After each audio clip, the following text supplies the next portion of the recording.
L'émission du Festival du film français d'Helvétie vous est présentée par Groupe Doc, votre partenaire print.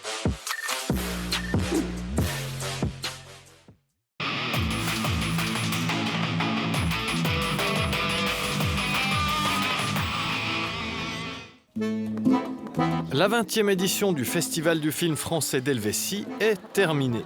Plus de 60 films ont été projetés sur les toiles biennoises entre mercredi et dimanche. Et le public était de la partie.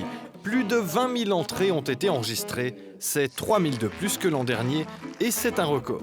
Le directeur du festival ne cache pas sa joie. On est heureux, on a atteint l'objectif qu'on a eu toujours, c'est les 20 000 festivaliers. Et donc pour cette 20e édition, on atteint les 20 000 festivaliers, c'est ce qu'on espérait. Ce qui ne veut pas dire que l'année prochaine on en aura moins. C'est exceptionnel, c'est une édition de jubilé avec 4 salles au lieu de 3.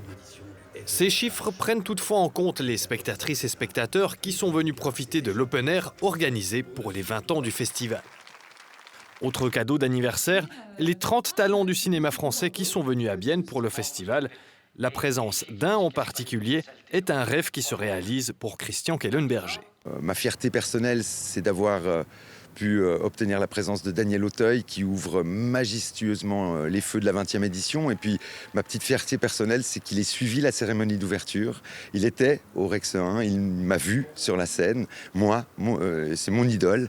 Et il m'a même dit qu'il a beaucoup apprécié cette cérémonie. Et donc effectivement, je suis un homme comblé aujourd'hui. Je suis très touché de cet accueil. Je suis fou de bonheur de venir souffler les 20e bougies de votre festival.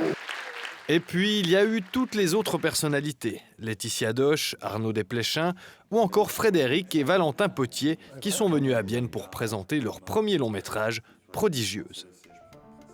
Vous entrez dans une des meilleures écoles de piano du monde, il faut rien négliger. Montrez-leur qui sont les Valois. C'est l'histoire de deux jumelles de 18 ans, pianistes virtuoses, qui rejoignent la haute école de musique de Karlsruhe et le légendaire Klaus Lernhardt. Pour leur père, qui a tout sacrifié pour leur carrière, c'est un rêve qui devient réalité. Mais lorsque l'une des sœurs est atteinte d'une maladie rare qui s'attaque à ses mains, l'autre doit continuer de briller en solo. Mais peu de temps après, la même maladie est diagnostiquée chez elle. Les deux sœurs, qui ne peuvent s'imaginer une vie sans piano, développent alors des techniques uniques pour continuer de jouer. Rien en comparaison de ce qui vous attend dehors. Nous avons rencontré les réalisateurs de ce film pour le dernier interview de cette édition 2024 Bonjour, du Frédéric FFFH. et Valentin Potier. Bonjour. Merci d'être là. Vous étiez droit au Rex 1, dans la grande salle du FFFH. Maintenant, votre film est en train de tourner à ce moment même. Une des premières fois, c'est la première internationale. Vous retournez après. J'ai jamais posé cette question. Comment c'est d'être, pendant que le film est montré, quand même une des premières fois aux spectateurs, à ce moment même? C'est assez stressant en fait, parce que c'est la première fois qu'on monte le film en dehors de la France. Donc c'est la vraiment première internationale. Et donc on a très envie de voir la réaction des spectateurs, de voir s'ils ont été touchés. Voilà, donc on est impatient en fait d'aller voir. Voilà, il reste encore une petite heure, donc on croise les doigts. Un film très émouvant, d'une histoire vraie. Je pense que vous êtes même assez proche de la réalité. Comment vous êtes tombé sur cette histoire? En fait, on est tombé sur cette histoire en rencontrant les Sœurs Pléné, qui nous ont été présentées par un ami commun. Elles avaient vu des courts-métrages qu'on avait fait ensemble. Les Sœurs Pléné, c'est les deux prodigieuses. Vraies prodigieuses, celles auxquelles on porte l'histoire, et on a été très touchés par leur histoire. On a pris un café qui a duré 3 heures. Elles nous ont confié leur histoire et on est sortis. On s'est dit, mais il faut qu'on la porte à l'écran, il faut que les gens la voient. Parce que c'est une histoire forte en émotion, c'est une histoire de courage, c'est une vraie résilience, une vraie belle histoire. Ces deux jumelles dans la vraie vie, vous avez peut-être eu besoin de deux jumelles. Comment s'est passé le casting où ça a fini que c'est Mélanie Robert et Camille Raza qui ont joué les rôles? Comment vous avez réussi à trouver ça? Parce qu'elles sont quand même similaires. Moi, d'abord, je me suis dit, c'est vraiment des jumelles. Ça fonctionne, alors on est content. Non, ça, c'était un vrai bonheur de les avoir trouvées. D'abord, on cherchait, pour le coup, elles ne sont pas jumelles, Camille et Mélanie, Camille Razat et Mélanie Robert, mais il se passe qu'elles sont amies dans la vie, elles sont meilleures amies. Donc, quand on les a reçues en casting, on a senti qu'elles avaient cette connivence qu'ont les jumelles, même ce langage un peu caché qu'elles peuvent avoir dans les regards, tout ça. Et on s'est dit, on les tenait parce qu'on pouvait capter ça. on pouvait le filmer, le retranscrire à l'écran. Après, il y avait un gros travail aussi d'acting pour pouvoir ressembler à l'autre, parce que c'est déjà physiquement, bon, aussi le travail de la coiffure, mais aussi dans la manière de parler, de se présenter, de bouger, de marcher. Elles ont fait un gros travail là-dessus. Et on les a dirigées à faire ça, mais on s'est servi de leur amitié, en fait. Et ça nous a beaucoup aidés. Ouais. Une toute autre question.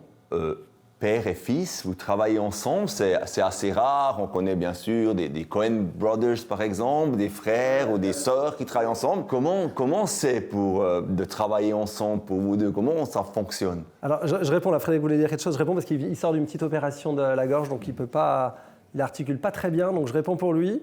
Il a adoré travailler avec moi, je crois, c'est ça, non? Voilà, non, vraiment, c'était cool. Moi, j'ai adoré travailler avec mon père. En vrai, quand j'étais jeune, j'étais tout gamin, il était réalisateur de pub et je l'accompagnais sur un tournage et je rêvais de le voir travailler. Donc ça m'a poussé à le suivre dans cette voie-là. J'ai fait un court-métrage de mon côté, on en a fait un autre ensemble, mais on s'entend bien, donc on ne voit pas ça comme une difficulté, c'est naturel. En fait, on a toujours parlé de cinéma à la maison, on a toujours eu des références en commun et c'était naturel en fait que ça s'est fait et on ne se pose pas tellement la question, mais ça étonne beaucoup, c'est ça qu'on retient en tout cas. Pour revenir vraiment à ce film incroyable, hein, avec leurs problèmes de main, ces deux prodigieuses, des pianistes, qui réussissent à s'en sortir avec une technique qu'à eux. Est-ce que pour vous, ce film montre aussi que si on veut vraiment, on peut tout réussir ou presque tout? Complètement, c'est le message du film. Vraiment, on a envie de dire aux gens, mais quand on est passionné et qu'on veut soulever des montagnes, on finit par y arriver. En tout cas, il faut y croire. Elles y ont cru. Et voilà, on a fait un film sur elles maintenant. Et voilà, elles nous ont porté cette histoire. On était vraiment touchés. Et c'est un peu comme nous, c'est notre premier film, on y a cru. Et ça a duré 7 ans. Et là, ça y est, on est là, on le présente, on en parle. Donc, ouais, c'est un film sur la résilience.